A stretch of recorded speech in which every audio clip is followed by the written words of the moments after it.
Hey everyone, it's your girl Quencie, host of Studio Q, and we're about to have a great conversation with Maronzio Vance, co-star of TV Land's Lopez. Stay tuned. Hi, I'm Maronzio Vance, and you're watching Quencie on Studio Q.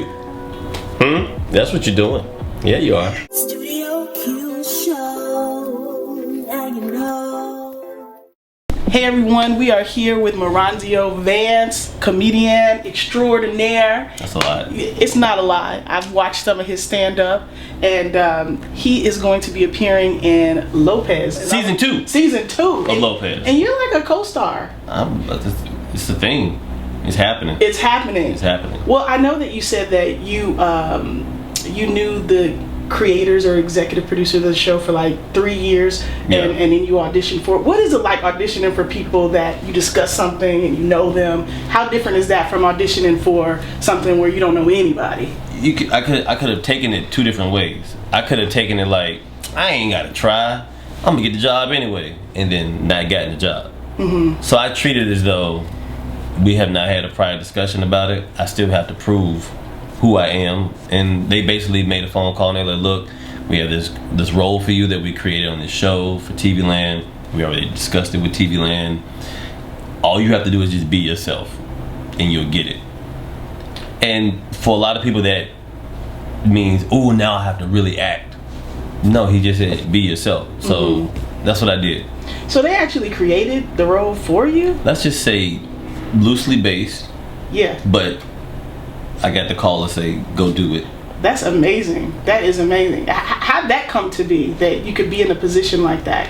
Long story short, I'm a huge fan of King of the Hill. Like, I'll watch King of the Hill. I'll probably watch King of the Hill before I like do anything. Like, I love the show.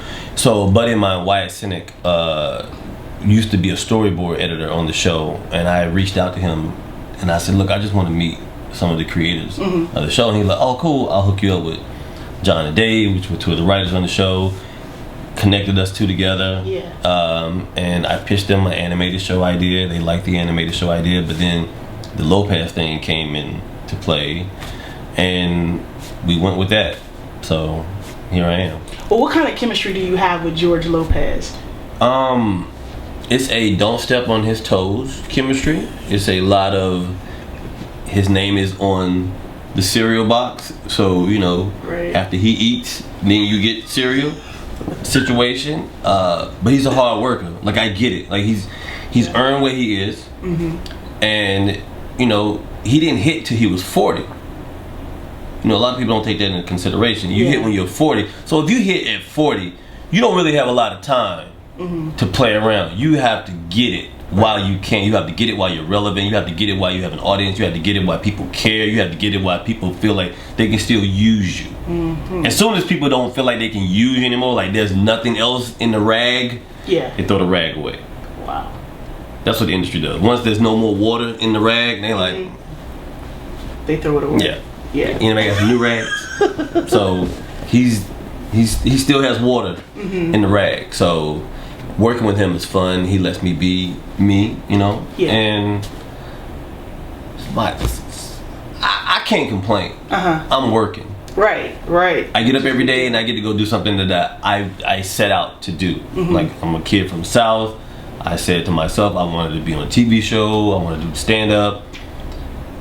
And depending on your frame, what you I guess consider success. I don't think anybody should feel like because they're not as famous as Kevin Hart, or they're not as famous as Chappelle, or not as famous as John Legend or whatever, if you're doing something that you wanted to do, then you're successful. Now you're putting the pressure on yourself to be as successful as another person who's doing the same thing you're doing, and you can't do that. You can't look at somebody else's yard and be like, ooh, how's he growing? His stuff, I want to do it the same way. Just do you, but just have fun while you're doing it, and anything that comes along that's extra, I think now, I look at it now as a bonus. And this is coming from somebody who's grown. 24-year-old me, not this wise. What was 24-year-old you? Impatient. Okay. I knew what I wanted, still determined and focused as I am now, but I wanted it, like, where is it? I saw it in the room yesterday, bring it back, I want it, like, just... bigger picture. I didn't, you don't know what it takes. Like I saw a cake, but everybody don't know what it takes to make that cake. I just want cake. You know what I mean? Yeah. Like I just want that cake. And then the industry has changed from when I first started. Everybody's career is microwave now. I don't trust nothing I see. I don't trust not one act that's out there right now. I don't trust no comic that's popping right now. I don't trust a singer that's popping. I don't trust nothing. If you started your career on Instagram, you do not exist to me. You are not. I'm not going to have a conversation with a comedian who started on Instagram. Oh, wow. We have nothing in There's common. so many of them today. If you say, hey, have you seen me on Instagram? No. Have I seen you at a comedy club? No. A good friend of mine, Roy Wood Jr., we had a long discussion one day. There was a time where there was only one line to success. Like the metaphor is for a grocery store. Like you have one checkout line to success. You do a late night set on Carson or Leno or Letterman. The next day they take you to some studio lot and they say, do you want a sitcom? And you're like, of course, it runs 9 years, you're icon. Right. Those days are gone. Now, either you do it on YouTube, or you do it on Instagram, you do it on Vine, you do it on Snapchat, you do it, it's like 17 different, there's a lot of self-checkout lines now. It's no longer you have to go through the industry line, like there's the industry line now. Agents and managers don't do shit anymore like they used to. There was a time where they would build an act, there was a time where they would cultivate the act, they would say, look, this is your niche, I think this is your style, this is what you should do, this is what you shouldn't do. No one does that shit anymore. Agents and managers have departments where they just have people who sit on the internet all day and try to find the next person, and they go scoop them up and they say, let me make money off of what the fuck you was doing before I got here. That's the industry. That is the industry. They give Instagram people TV shows. They give people on YouTube TV shows. The reason it don't work, why would I pay to see you when I see you on my phone every day for free? Why? Why would I buy? I can't name a rapper whose album I went out and bought if you put a mixtape out first. I'm like, I already got it. I see it. Good. But then how can you explain Chance the Rapper? It's an anomaly. Fucking anomaly. Like the greatest anomaly of all time. Chance the Rapper is the birth of Jesus. How did Mary get pregnant? We don't know. Magic, Wiccan, somebody threw a spell or something like that. You did not say Wiccan. She ate salmon or something, but she got pregnant. And a baby came. And now we have a holiday. Okay? Chance the Rapper, I'ma just do it. That happens. Like he donated $1 million the other day. I can't say I'll ever donate $1 million because I don't know how I'll get it. Like if I get $1 million, I'm really gonna just sit and hold it. I'm gonna be very, very Scrooge McDuck. I'm gonna just get a lot of ones and fill my living room up and swim in $1 million full of ones. Maybe some coins in there, but $1 million full of ones. But he's an anomaly, like a successful anomaly. Is also that whole millennial thing. He's what, 23, 24 years old. Millennials, the one thing I will give millennials is they don't wait for anybody. They don't wait for nothing. If they want it, they go get it. That's true. So also, I live here in LA, and it's a perception though. There's a lot of people that's on Instagram. I know people 200,000 followers, 300,000 followers. Yeah. But they all live in an apartment together, like on some incubator shit. Like I'm a grown human being. I would not wake up in the morning and there's like 5 people on the couch, and we all get inspired to shoot a funny video. But J-Lo did that. You can't knock that. J-Lo did what? She lived in an apartment with several people. J-Lo had an ass and a speckle of talent. You said a speckle. A speckle. Her ass would get a show before she would. You're not trying to tell me you wouldn't get J-Lo this week on J-Lo's ass. It's just a show following J-Lo's ass around. That would get more ratings right. than anything she would do. Yeah, it did dominate her career in the beginning. If her ass and her could go different places, like, is she bringing her ass with her? Right. No. Well, I see it's very easy for you to play yourself. Is it easy for you to play yourself on the show? Yeah, I do. This season was better than the first season because the first season was my first time ever having a TV show. Like, it was my first time booking something. I was excited. They called me. I auditioned for the show, and they had a week. They give you a contract to say if they don't honor the contract, then they're gonna go hunt for somebody else. So, the longest week of my life. Cause I'm like, all right, they told me to do what I need to do. I read with George. I did a chemistry test with George. George liked me or whatever, and then I waited for a whole week for my life to change. I waited. I aged. Like I went from like Pharrell to Morgan Freeman in the same week. I was fucking young on Monday. They called me on Friday. I was like sitting by the bed. I needed glasses. I was taking pills. My Lanta. Why fucking my Lanta? I just had my Lanta. I was hurting. And they had till 6 o'clock to let me know if I was getting a role. Okay. I play video games, so I'm sitting there with my video games. I'm looking down at my phone. Like I'm not trying to look at my phone. It's like like I'm about to get off work. Yeah. You just keep looking at the fucking clock, and the clock ain't moving because it's like, bitch, work, then I'll move. Right. The clock is like, I'll move as soon as you start working. But if you're not working, I'ma just sit right here and at fucking 2:59, you'll never see 3 o'clock. So I'm sitting there, I'm playing the video games, I'm trying not to look at the phone, and then my agent called me at 5:57 and he's like, dude, you got it. Get the fuck out of here. Did I get it? Dude, it happened. What was that feeling like? Because you're Morgan Freeman now. I started getting my youth back again. I was like, shit. I didn't go back to Pharrell, but I got like Denzel at 50. Right. I got Denzel at 50. I was like, okay. Because I can't enjoy nothing.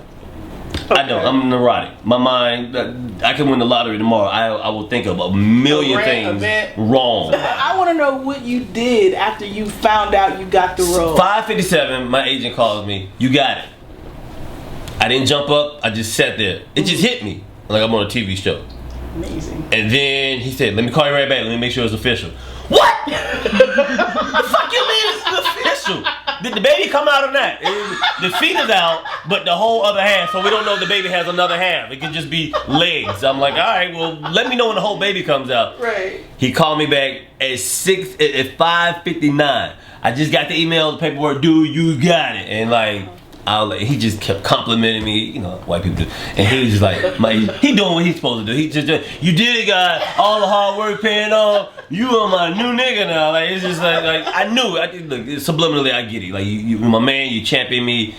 My agent's a good guy. So I say all that in jest, but he like, you got it. He said, congratulations. You did it. You did the hard work, dude. You pound the payments. You don't give up. And I was like, thank you. And I went and I left. I had a show to do at the Laugh Factory, and I left, and I went and bought me a pair of jeans.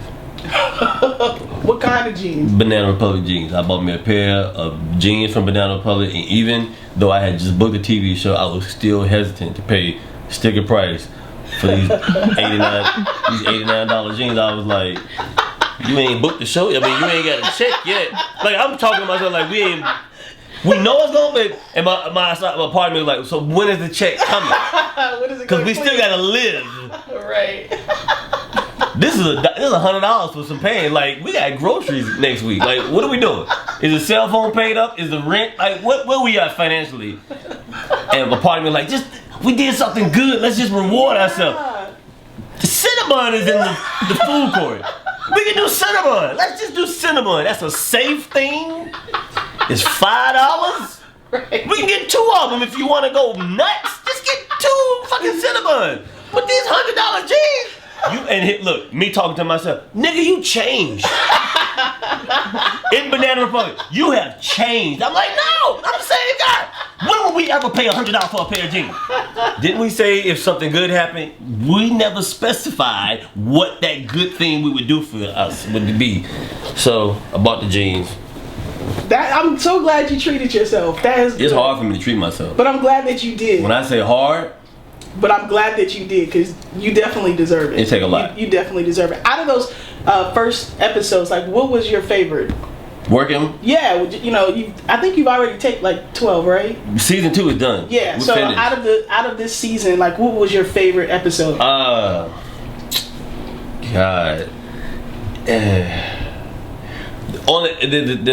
I have an on again, off again girlfriend that they never see. That we talked about her in the first season, and then in the second season we bring up again. But I have this epiphany, like, I'm gonna just be with her, and then we finally introduce who my girl is, and the whole episode is like me saying I'm gonna go buy this apartment and I'm gonna, you know, we're gonna settle down, and I'm doing all this stuff. I have not consulted with her at all. At nothing. Like I've sent a limo to pick her up. She shows up. She's like, oh, this is a lot. I'm like, oh, it's gonna get better. And then she's like, yeah, this is great, but I'm getting married. I'm like, to me. She's like, no. I don't think so. To somebody else. Me. Like, and so that whole episode is about how I had to come to terms with it, and then I just spiraled downhill. Like I started drinking and drugs, everything. Oh, I'm about to put that on. Yeah, real life. I love that. Real life. How has your comedy evolved over the years? You talked about, you know, how you were impatient, but how has the craft of what you do? So this is what happened. I started doing comedy when I was 13. I didn't know what I was doing. I just knew. I saw Eddie Murphy. I fell in love with Bill Cosby. I fell in love with Ellen DeGeneres. I fell in love with Stephen Wright. I was a huge fan of Mitch Hedberg. I was a huge fan of Bob Newhart. I really like Jackie Mason, and I don't know what it is. Maybe I'm an old Jewish guy on the inside, but I love Jackie Mason's and his cadence. He would talk like this. He would do this whole thing like this, and he would talk the whole fucking show like this right here. And I'm like, God damn, he doing that for an hour. What fucking. So I like Jackie Mason, and I just started doing it. And I saw Martin Lawrence half hour he did for HBO. He did this whole bit about how he's the Fly, and I just couldn't stop crying, laughing. And then I saw Chris Rock's big ass jokes he did for HBO. It was a half hour joint he did. Then he did Bring the Pain, and then they just started coming together. And I'm like, this is what I want to do. This is how I know to do it. It's like Beautiful Mind. Once your mind knows how. The best analogy I can give anybody is once you become a comic, you have to decide. I'm gonna take the red pill. I'm gonna take the blue pill.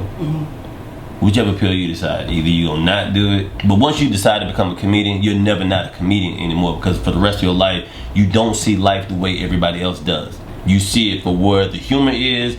This is dark, this is fucked up, that's a funny joke, this is terrible, but this could be funny. I shouldn't be at a funeral trying to figure out how to make a joke out of this. Right. But I'm at my grandmother's funeral like, that's a lot of material in here right now. I'm trying to say goodbye. There's a lot going on over here. You know what I'm saying? So you don't, child being born is a joke. Somewhere in it's a joke. Yeah. Child being born, you're at the funeral, you're in a prostate, like you're on a date, everything is a joke. So I was having fun with it. And then I decided I wanted to like take it serious. I moved to LA, and I had fun. And then you find out you can make money and you can be successful, and then the industry gets a hold of you, and the industry's like, if you tell jokes like this, and if you tailor your act like this, we'll give you everything. And you're like, all right, white man, I'm gonna do what the white man just said, and I'm gonna tell jokes like this. And if you don't get what you thought you were going to be promised, you get angry and you're like, I did what you people said. Why the fuck am I not famous? We found another nigga we like a little more. Like, you say nigga, he say nigga. I'm like, oh, I need to put some more steak on my nigga. God damn white America, why you tell me you want to be more niggerish? I could have been more niggerish. It's in me. You gonna say it in a second if you don't give me some money. So I went from there. Then I did what they wanted me to do. I was like, tried to be the safe. Look, Hollywood right now, you can say what you want to say. Hollywood right now wants a safe Negro. They want a likable nigga that don't look like he shaved much, eats a lot of hummus, safe to be around. You know what I mean? The Def Jam comic is dead. Anybody can say what they want to say, but that Def Jam comic is dead. He is going that physical all over the place. I'm gonna fuck the stool, the microphone, I'm gonna use it as a lasso, or whatever you know, urban comedy does to just do theatrics. That guy is dead. He's archaic. He's like Dwight Howard. There's no need for Dwight Howard in the NBA anymore, because the NBA is European basketball now. The big man is obsolete. There's no need for a big man anymore unless he can dribble and shoot and assist. So the Def Jam comic is gone. They want this more cerebral, non-threatening, woke black comic. Whatever the fuck woke mean. We all woke. But what the fuck is it? Black people kill me with the fucking woke shit. What happened to just a nigga knowing something? I just know. I get it. We being bamboozled. The food is fucked up. The water's tainted. But are you woke? Are you woke, nigga? Yes. Do I see the subliminal messages? They've been there. Right. Why I gotta be woke now? Are you a woke nigga? Stop the fuck out of here. Yeah. I hate woke. I hate fucking when people use letters for words like AF. Oh, that shit is as fuck. No, just say as fuck. Or just, what happened to words? Right. When do we just become letters? Every conversation, I would text people and they would just have like 1, 2, 3 words and then letters be the rest of the conversation. Nigga, I'm not doing Morse code, no text message. Just say what the fuck it is. See, I want to know. I know we done went on a tangent. Fuck woke. We done went on a tangent. I want to know, how has your comedy evolved? You started off at 13. Well, I want to start. You know, I've always been a storyteller. I've always had a slow delivery. I've always had a deafening pause that someone currently has. Jesus. I've always had a deafening pause. Like I always do, like the little. I'll tell a joke, and I don't think about it. I'll let it sit. Yeah. Now I stopped doing that because my good friend, rest in peace, Patrice O'Neal, would see me perform. Patrice thought I was funny because I used to feature for him. He wouldn't carry me with him if he didn't think I was funny. But he watched me one night. He was like, "Nigga, stop trying to be brilliant. Just fucking tell the joke. What is these long, deafening Albert Einstein pauses that you're taking between the jokes?" I try to sit in the pocket. Fuck out of here. Just tell the joke. Just be funny. Stop trying to be brilliant. And I was like, I didn't think that's what I was doing. But it was nothing I was doing intentionally. I like silence. You know what I mean? Like, to set the jokes up. The punchline's gonna come. Right. But I don't need continuous like blah blah blah blah blah. Like I used to have I don't play a lot of urban rooms because black owners or black promoters or whatever, because I'm not physical and I'm not yelling and I'm not screaming and I'm not doing stuff to have black people all this. Yeah. I'm not in that lane. Does that bother you? It used to, but then I had to go show them I can follow anybody. I do Mo Better Mondays at the Improv on Monday night. I don't worry anymore when I walk in that room. That's a rough crowd. They aggressive. They want you in their face. But I'm not that dude. I'm never going to come to you as a performer. I'm never going to come to you. You're going to come to me because this is my story. You're not telling the story. It's my story. These are my jokes. These are my analogies. These are my experiences. Are you here for me or am I, like, who's performing for who? So it doesn't bother. It used to. Like, I didn't get to do Def Jam. I wanted to do it. But then I was like, it's probably not my lane. It's probably not my calling. I did Comedy View. But when I did Comedy View, it's 2013. And maybe it was a little arrogant of me, but I was like, I'm not going to audition for this shit. Like, if you want to let me do it, I'll do it. I'm doing something entirely different than any other black comic that's going to be on that fucking network. And I didn't showcase. And they, Pookie Wigginton, who is a executive producer, Chocolate Sundays, got me on it. My first television appearance. Yeah. And I wrote a joke that day to perform on the show I had never tested. I wrote a joke to kill. I wrote the joke that day. Nice. That day. Nice. So, but it's evolved. So I storytell, but I'm more aggressive now. I'm a little more in the pocket.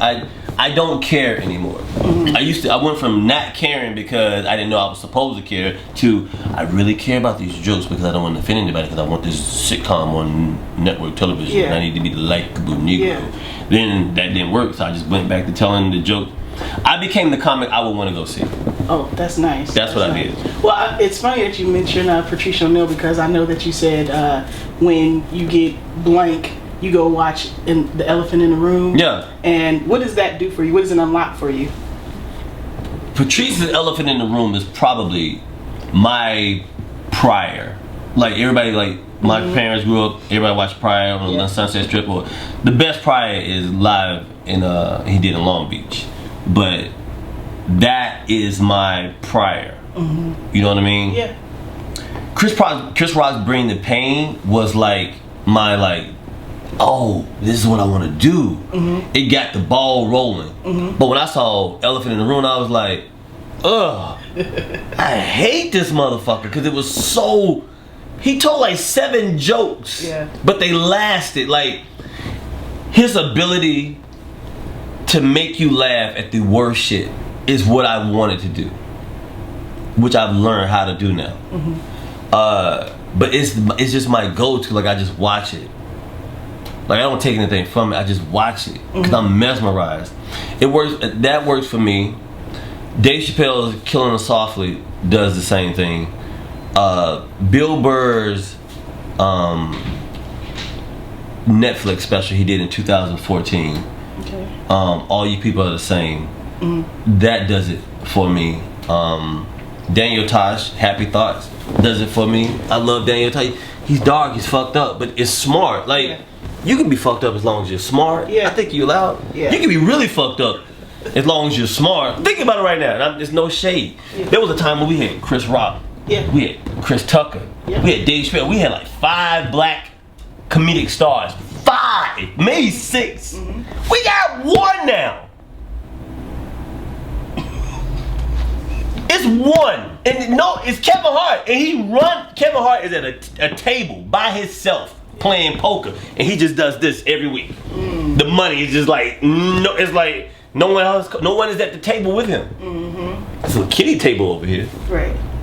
It's a $1 table over here. Like, but not the big boy. The big table? Yeah. He getting it. Yeah. And I love it. It's beautiful. It's beautiful. I know Kevin. I saw it from here to this. He went from little Kev to. Yeah.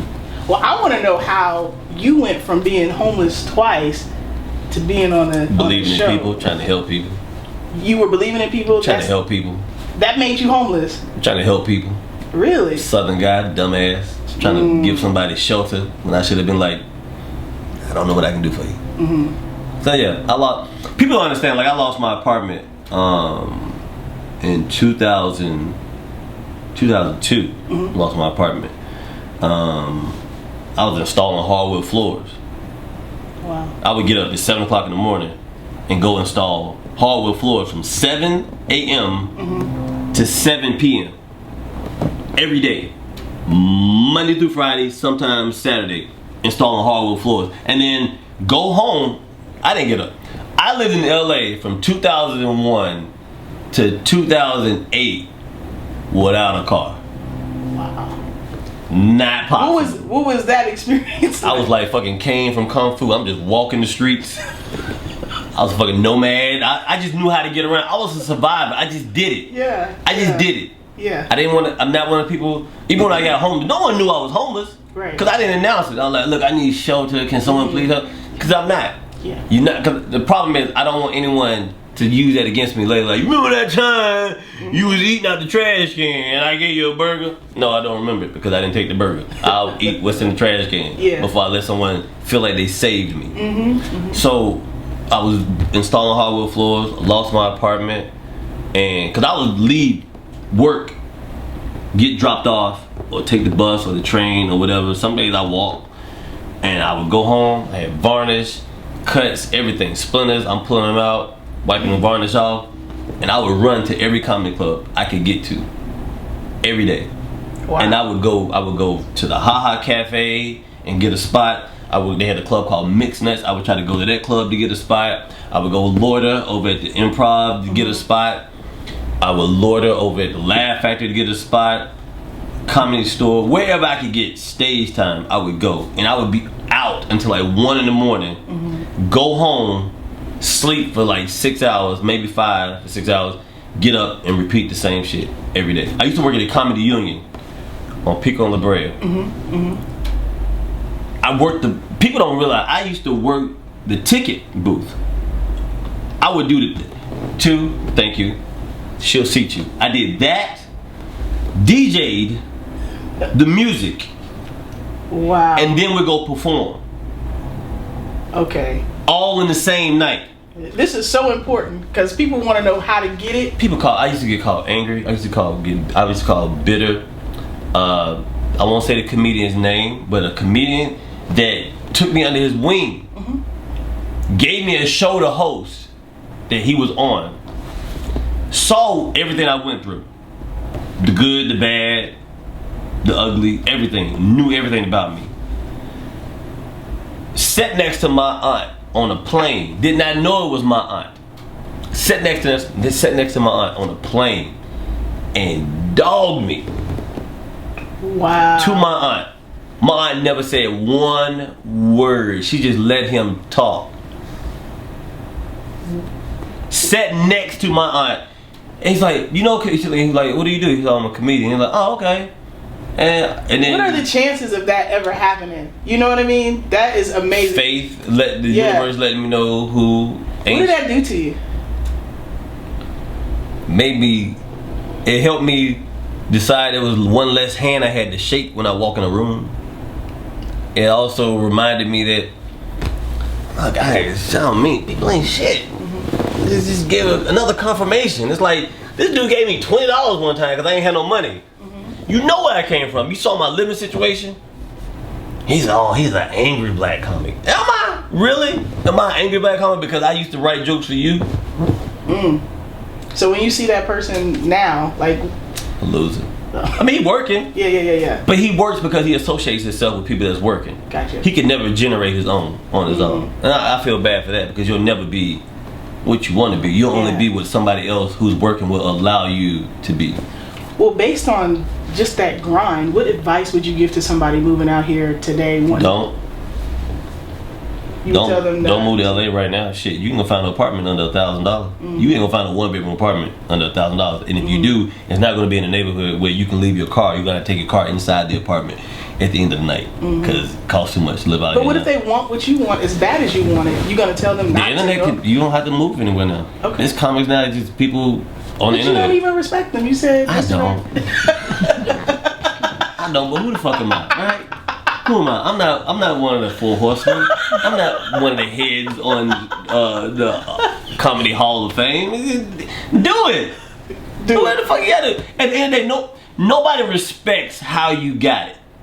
Just that you got it. That you got it. Yeah. That's the problem.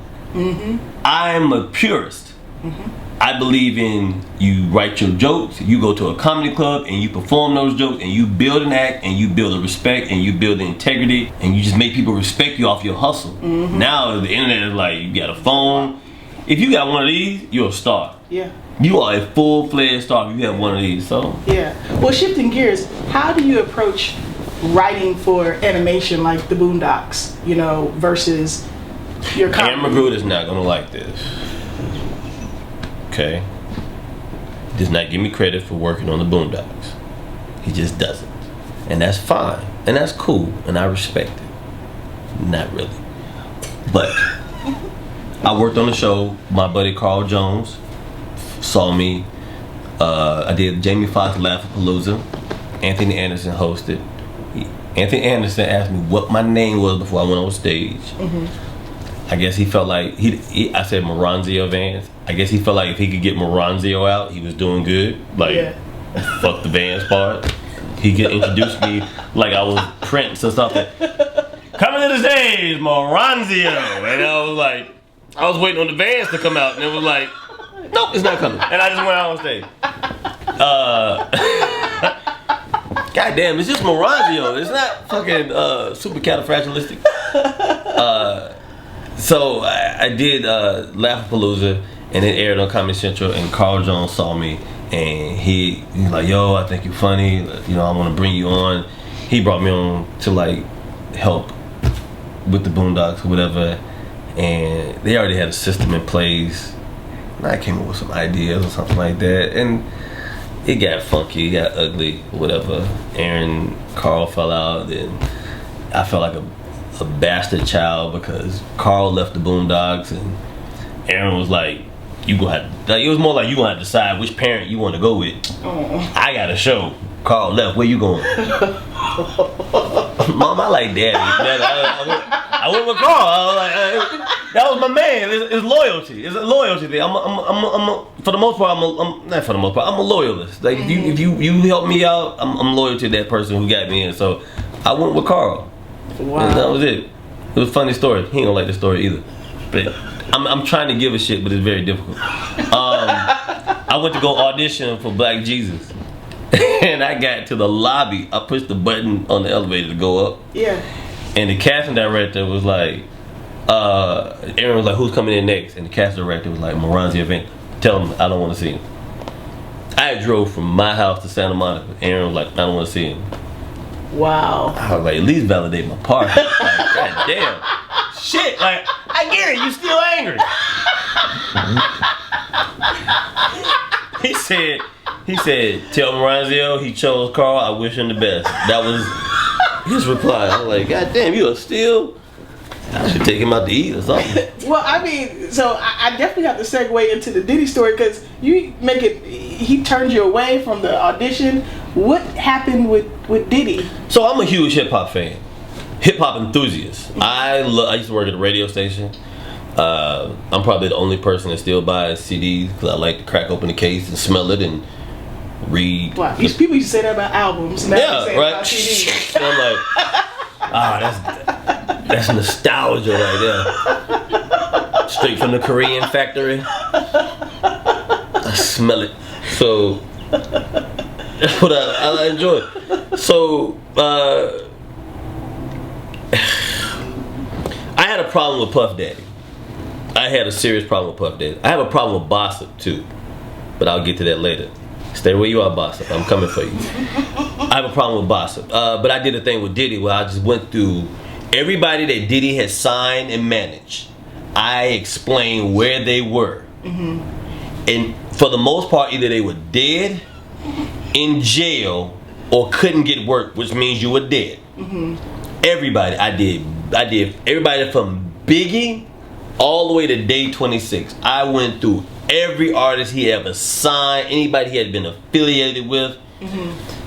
Everybody, because nobody was able to work. Mace went crazy. He became a reverend for like a couple of years, and he's like, "It don't pay like rap.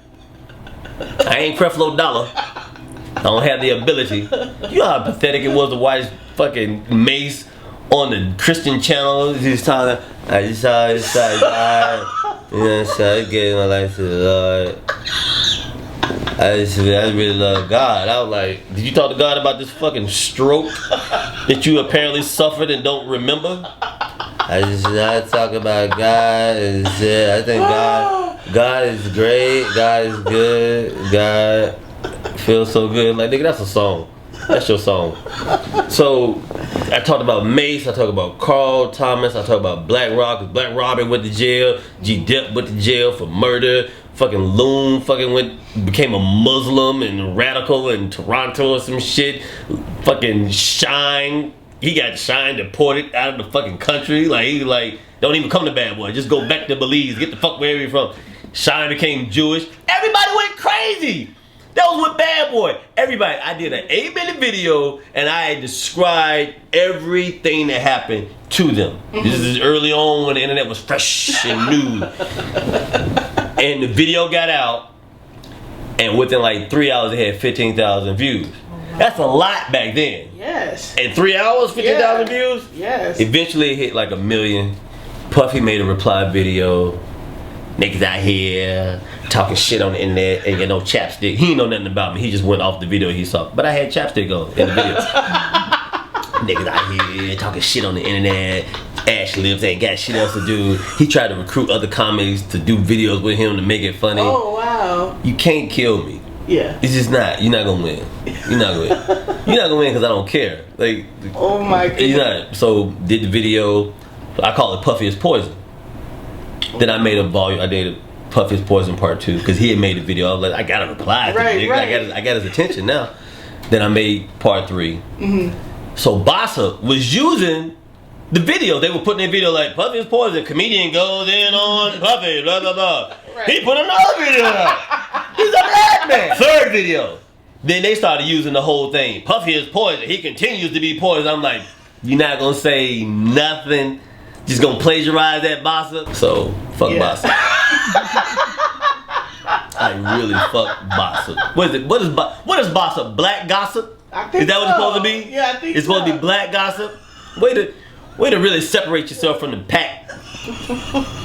Way to stand out, like inside of Hollywood and shit like that. We're gonna be gossip. We got black gossip. Nigga, that's called church. That's what church is, black gossip. Somebody in the back who got there late talking shit about somebody in the front. Yeah. That's it. Gossip. But niggas go to talk. If you get your news from Bossa, you a fucking asshole. If you get your news from the Shade Room, you a fucking asshole. If you think Media Takeout is a reputable source for anything other than the ads they put on their fucking page, get the fuck out of here. Get out of here. Millennials, World Star is their news. If it didn't happen on World Star, it didn't happen. Yeah. Well, you said that you use conversations as social experiments. I do. What do you learn from it? How is it valuable to you? How fucked up people are. How ignorant people are. Like, so I just do it. Like, I just think people are interesting. I mean, somebody gonna see this video and look at that and be like, what does he mean people are interesting? Like I'm a fucking scholar. No, motherfucker, if you just look and pay attention, lift your head up from your phone and just look around, and you will see how fucked up people are. Trump is president. Like, how fucked up? Here's the thing. People don't understand. They talk about Trump. Hillary Clinton wanting to be president spoke volumes. Not just because she wanted to be the first female president, right? It never would have happened. But she wanted to be the first female president. This woman wanted a job that her husband used to have. She wanted a job her husband used to have. Go to work in the building he used to work in every day. Sit in an office that he used to sit in a chair that he used to sit in every day, and do the job that he did, where he got his dick sucked by another woman that wasn't her. I don't know what a patriot is, but goddamn, she gotta qualify to be a fucking patriot. Right. What woman wants to go work someplace her man cheated on her with? You won't go to Olive Garden if your man cheated on you with some bitch at Olive Garden. Like, but she want to live at the place. Yeah, she gonna live in the house. They were gonna live in the same house that he cheated in. Right. What woman would do that? Get this bitch something. Well, but since you observe people so well, why do you think she lost? She was cocky. She was arrogant. She thought she had it. She can't dress worth shit. But she can't. Them goddamn dress barn outfits she had on, I don't know what the fuck she was shopping from, but them goddamn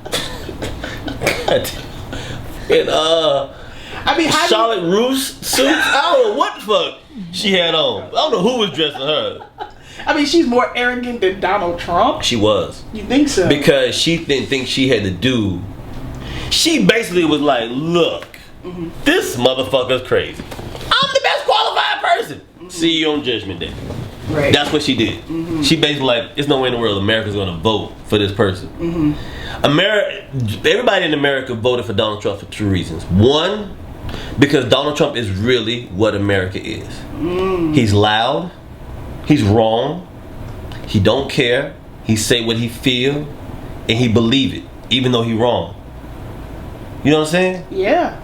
America is the girl on Instagram that posts pictures of herself and wonder why people are always trying to slide in her DMs. When every poster, every picture is your ass or your titties or you alluding to something, and you wonder why you're getting all this attention. America boasts about being the best country in the world. And you don't understand why people want to fucking come here.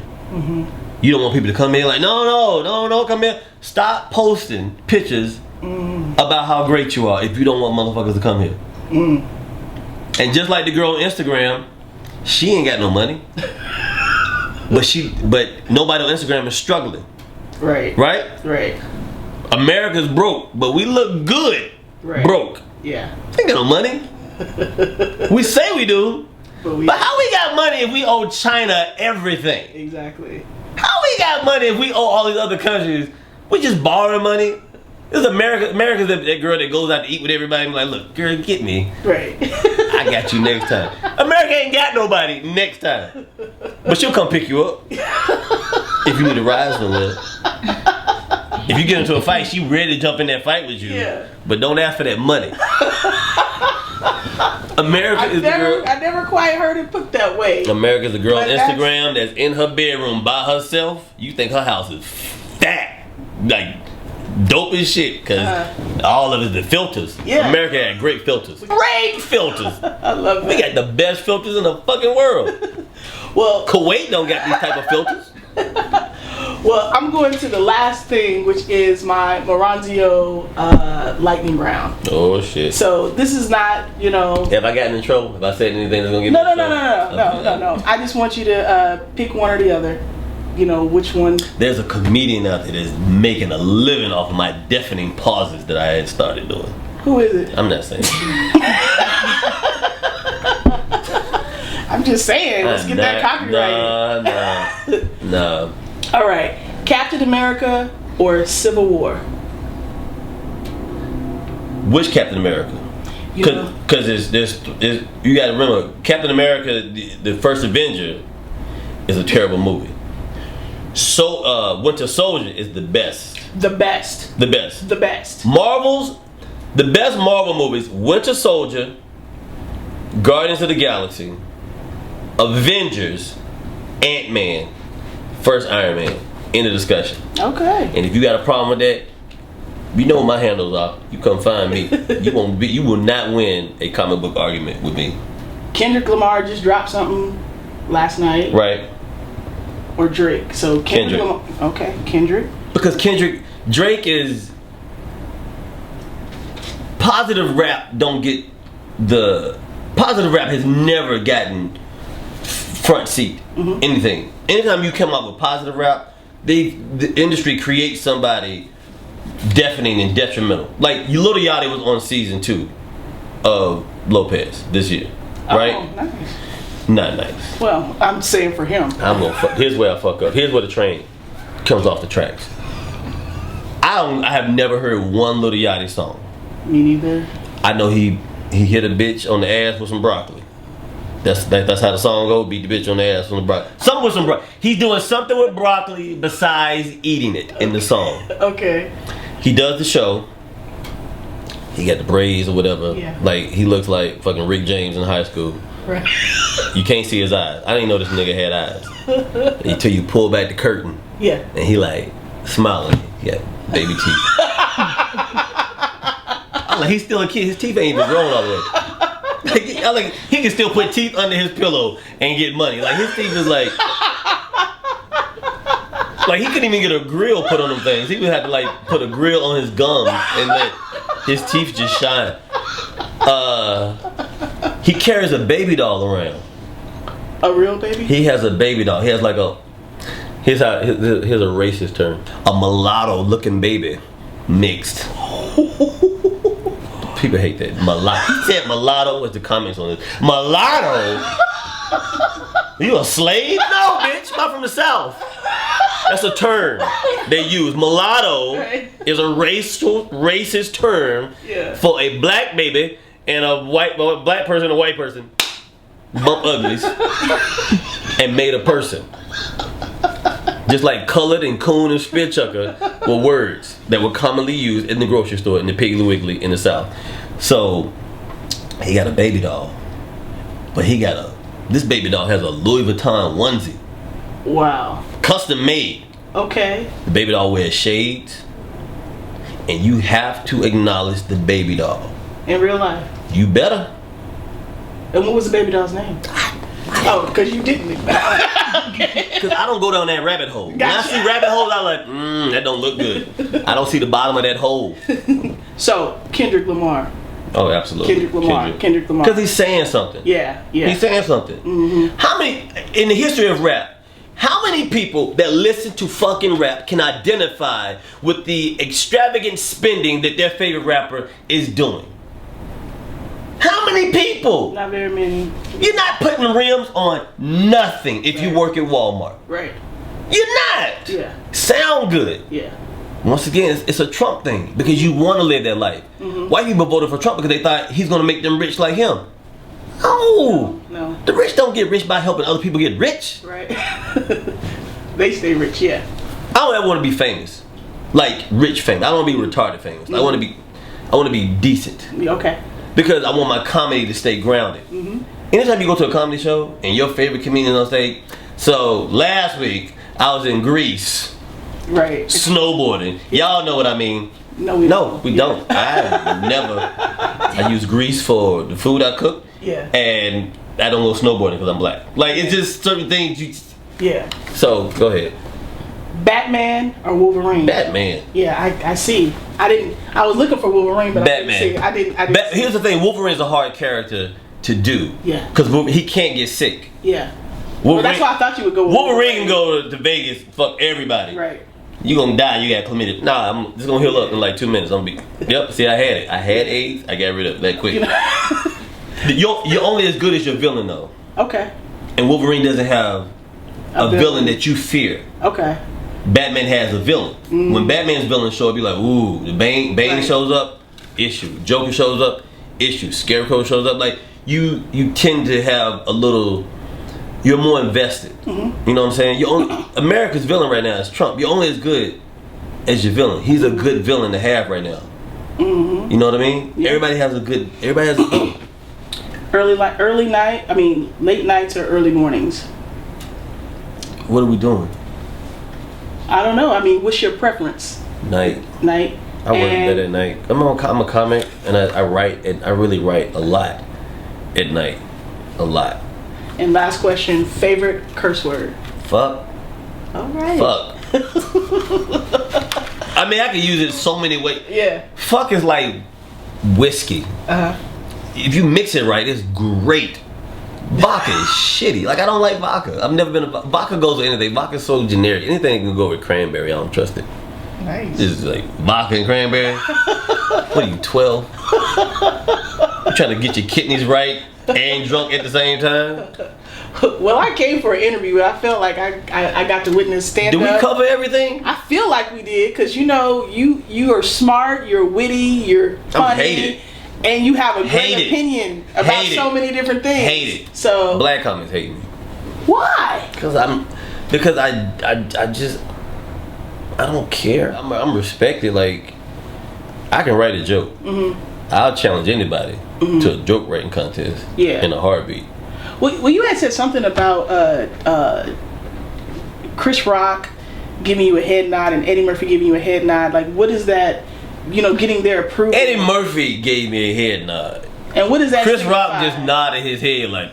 But what is that? Is that approval? From Eddie Murphy? Yes. The biggest approval in my career is when Seinfeld told me I was funny. He watched me perform. You're hilarious. Like, Seinfeld telling me I was funny and Patrice telling me I was funny. I'm good. Yeah. Cause those, like. Yeah. Yeah. I don't give a fuck what the industry says. I don't give a fuck what black promoters say or black clubs don't want to book. Like, I'm funny. I don't just write my jokes just for black people. I write my joke. I want everybody money. Everybody. Did you love Dave Chappelle's Netflix? Oh God, series, yeah. 2 shows. Dave Chappelle make you look at his shit and you're like, I'm gonna throw my joke book away when I get home because I need to stop doing, like, first of all, Netflix has put out 52 comedy specials this year. It ain't that much fucking comedy. I don't know 52 comics that can do an hour. I don't know 52 comics that's funny. That's saying a lot. It ain't 52 comics on this planet that's like, oh, they're so hilarious. Yeah. But comedy is subjective. That's the problem with comedy. Yeah. Comedy's subjective. Everything. It's everything. It's music is subjective. Food is subjective. There's somebody out here right now that really thinks rice cakes is way better than brisket. No, I want to punch that person. Right. But there's somebody here right now like, Mike Jones need another album. Said no one ever. Other than his mother and the girl he was dating at the time. And the money's run out. Well, I just want to thank you for such a great interview. I mean, I got to learn a lot about you. I mean, I thought I knew you, but I didn't know you. I know you now. I'm long-winded. Yeah. But it's good. People are going to love it, I don't know about that part. I think so. You think so? Oh, yeah.